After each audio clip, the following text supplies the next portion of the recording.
네, 안녕하세요. 성공자유입니다. 오늘은 지난 강의에 이어서 저의 실전 투자 방법, 포트폴리오, 시나리오 등에 대해 말씀드리겠습니다. 지난 강의 기본 마인드 편을 보시고 본 영상을 시청하시면 좀 더 이해에 공감하시는 데 도움이 되시리라 생각합니다. 먼저 저의 실전 투자 방법입니다. 저는 이렇게 3년을 넘게 실행하고 있습니다. 먼저 저는 근로소득자로 매월 급여를 받는 즉시 50%는 주식 CMA 계좌에 나머지 50%는 주거래은행 통장에 입금을 합니다. 급여 생활자가 아니시더라도 매월 이체하는 날짜를 정하시면 돈의 규모만 달라질 뿐 그대로 적용 가능하시겠습니다.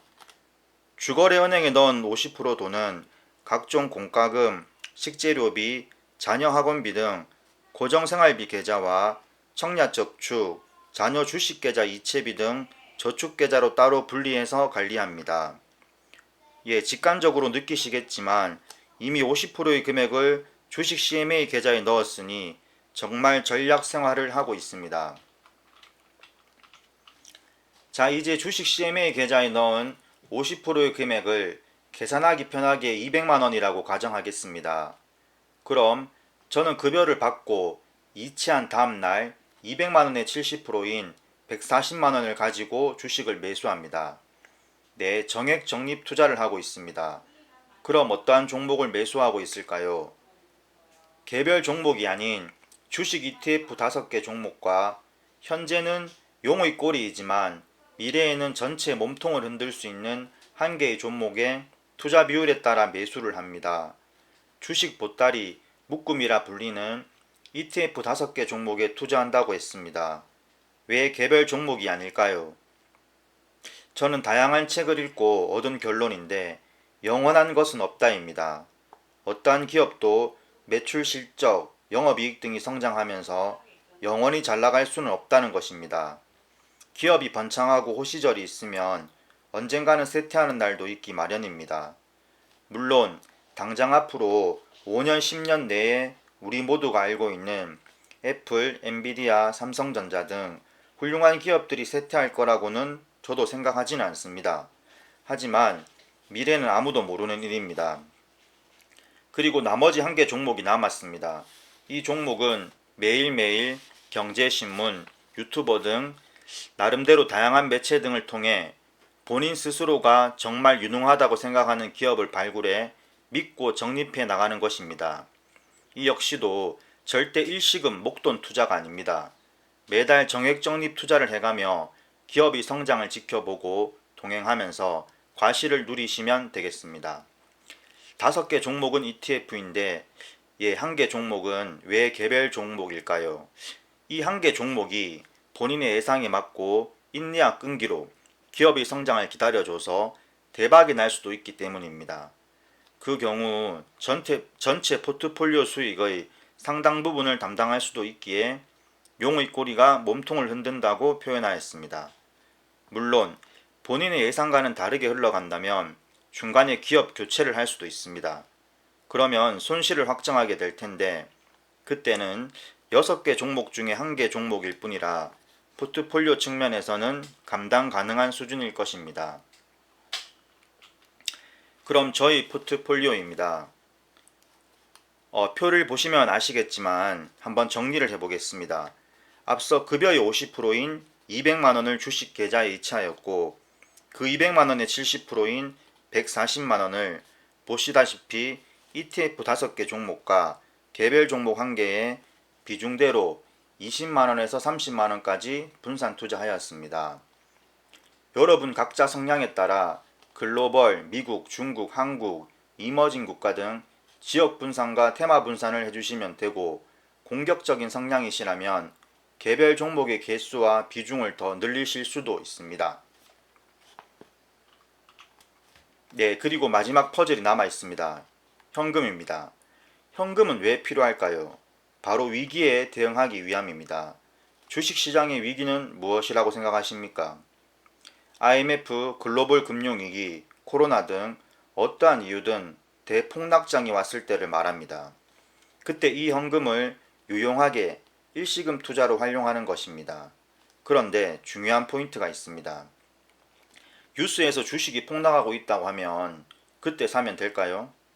그럴 때 매수하겠다는 막연한 생각을 가지고 현금을 매월 모아갔다고 칩시다. 그러다가 정말로 어느 날 언론에서 주위에서 막 난리가 났습니다. 나는 현금을 적립해 놓았으니 이때다. 사야겠다는 마음이 드실 겁니다. 그런데 그걸 무슨 기준을 가지고 실천해야 할까요? 개인들 대다수는 그래 사야지 했다가 막상 주가 움직임이나 언론에서 나오는 이야기를 들어보니 아, 이거 상황이 심각한데 좀 더 기다려 볼까 합니다. 그러다가 타이밍을 놓칩니다. 주가는 떨어질 때 주구장창 내려꽂고 반등할 때도 수급이 몰리면서 무섭게 반등해 버릴 수도 있습니다. 그래서 본인만의 위기에 대한 기준이 있어야 됩니다. 위기에 대한 정의를 스스로 내려놓고 그에 대한 나의 대응 시나리오를 작성해 주식 시황이 평온한 시절에 미리 준비가 되어 있어야 하는 것입니다. 저는 김종봉님의 돈의 시나리오를 2021년에 읽고 아이디어를 얻었습니다. 그리고 저만의 위기 기준을 정하고 그에 따른 대응 시나리오, 즉 적립해 놓은 현금을 활용한 매수 시나리오를 작성해 놓았습니다.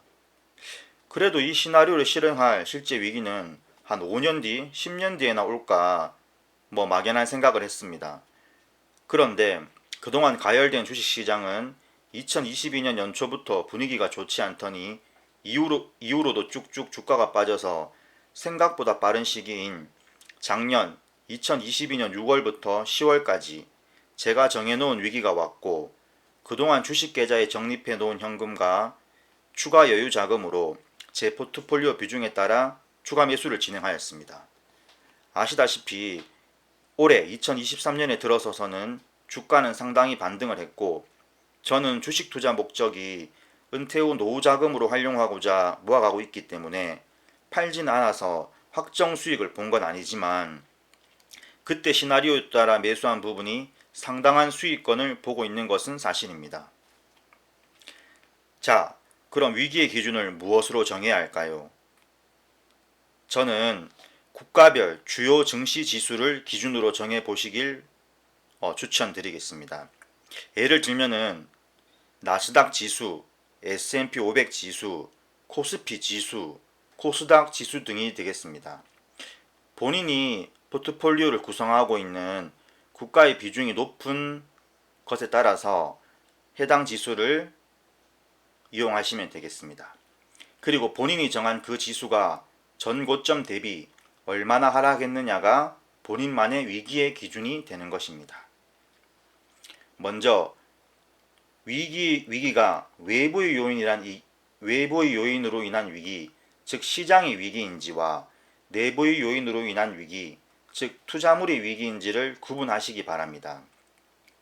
예를 들어 최근 급격한 금리 인상으로 인한 위기라면 외부의 요인으로 인한 위기, 시장의 위기가 됩니다. 또는 지난 IT 버블로 인한 위기라면 내부의 요인으로 인한 위기, 투자물의 위기가 되겠습니다. 왜 구분을 할까요? 외부의 요인이냐 내부의 요인이냐에 따라서 모아온 현금과 여유자금을 활용한 1차, 2차, 3차 매수 비중이 달라지게 됩니다. 시장의 위기라면 반등이 빨리 오기 때문에 1차 매수 비중이 커지고 투자물의 위기라면 주가가 앞으로 더 떨어질 여지가 크기 때문에 1차 매수 비중이 작아지는 것입니다. 그럼 제가 세워놓은 위기의 기준과 시나리오를 보여드리겠습니다. 참고만 하시고 본인만의 기준과 시나리오를 꼭 만들어 보시기 바랍니다. 네, 위기 기준은 아까 말씀드렸지만은 국가 지수를 차용한다 했습니다. 저는 미국 주식에 많은 비중을 두고 있기 때문에 나스닥 종합 지수를 정했는데요. 그러면 나스닥 종합 지수가 전 고점 대비 30% 하락했을 때가 위기인 것입니다.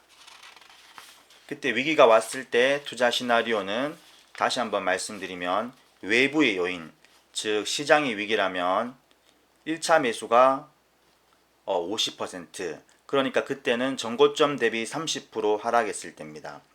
추가 10%, 그러니까 지수가 전고점 대비 40% 하락 시 2차 매수 25%, 다시 추가 10% 하락, 그러면 지수가 전고점 대비 50% 하락 시 3차 매수 25%가 되겠습니다. 그리고 내부의 요인으로 인한 위기, 네, 투자물이 위기입니다. 그러면 지수가 전고점 대비 30% 하락 시, 그러니까 그때가 위기가 되고 1차 매수 30%, 추가 10% 하락, 그러면 지수가 전고점 대비 40% 하락이죠. 그때 2차 매수 30%, 다시 지수가 추가로 10% 하락, 그러면 전고점 대비 50% 하락이 되고 3차 매수 40%가 되겠습니다. 마지막으로 국가 부도 사태가 올 수도 있습니다. 물론 이런 날은 오지 않아야겠지만 미래는 아무도 모릅니다. 이렇게 시나리오를 작성해 놓는다면은 우리는 그에 따라 대응만 하면 되기에 부안해동하지 않게 됩니다. 그리고 당연히 이해가 되시겠지만 이 경우에는 1차, 2차 매수 비중이 합쳐서 50%, 3차 매수 비중이 50%입니다. 그만큼 더 폭락할 것이라고 가정하고 시나리오를 만든 것입니다. 그리고 참고적으로 제가 만든 시나리오는 나름대로 저희 기준이 되는 나스닥 종합지수가 과거 폭락 시 전고점 대비 얼마나 하락했는지를 모두 계산해보고 정한 시나리오입니다. 그것을 고려한 1차에서 3차 매수 비중이 되는 것입니다. 딱 한 번의 경우가 지금 시나리오대로 실행을 해도 추가 폭락을 맞이하고 인내를 해야 전고점을 회복했는데 그때가 2000년 IT 버블 때입니다. 이 경우를 제외하고는 위기가 왔을 때 보유 현금을 활용한 추가 매수는 지나고 나면 결국 엄청난 수익이 되는 훌륭한 투자 방법입니다. 물론 모두가 아시다시피 IT 버블을 겪고도 결국 주가는 다시 다 회복하였습니다. 네, 오늘은 지금까지 저희 투자 실전 매매 방법, 네, 포트폴리오와 위기의 정의, 그리고 그에 따른 시나리오 등에 대해 말씀드렸습니다. 도움이 되셨다면 구독, 좋아요 꼭 부탁드리겠습니다. 다음 영상에서는 더욱 유익한 내용으로 찾아뵙겠습니다. 고맙습니다.